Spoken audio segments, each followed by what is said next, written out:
just one day I was allowed to be my shaving cream. What a way to get to know me.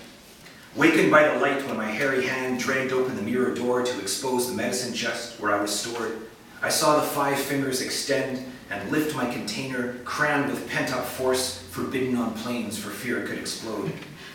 With a click, the lid was pried off. My nozzle caked with dried cream was bare. All the bathroom items held their breath. My finger found a ridged bit of plastic, depressed it, and out I surged, frothy extravagance.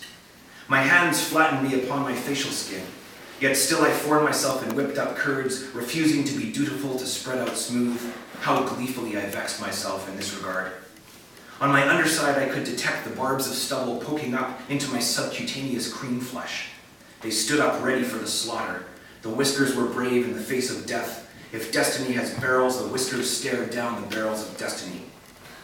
But then things turned. Things rushed right south. Nothing about my wish included this. Nothing I'd read or heard had got me prepped. The stubble screamed. Its courage was illusory. It quailed at death. Through the cloud that was my outspread flesh, 3 smooth blades whispered like scythes to claim a harvest, howling with reluctance. Then things got really bad. Although I was my shaving cream and also was myself, I quickly learned my stubble was a part of me, part of myself.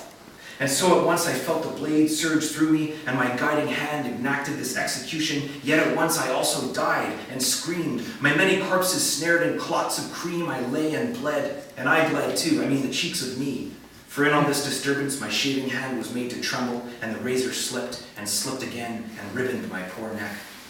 And also then I saw my own cupped hands rising full of a pool, the water that would be my death. My cream death is what I mean, the death of the cream part of me, the part that was the cream. The water loomed, my face reflected, leering, murderer and murdered all at once, and leering so. A fulsome splash and the drowning had begun.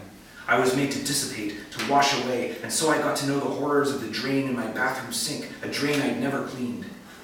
And as my clumps dispersed and spread to nil, I issued another wish, that I be me, the shaver me, blade wielder me, and no one more. I gasped at the sink, returned to singular, just body me, the wielder of the blade, now separate from his stubble, his hairy hands planted for support on the fake marble sink, the moisture causing them just a bit to slide.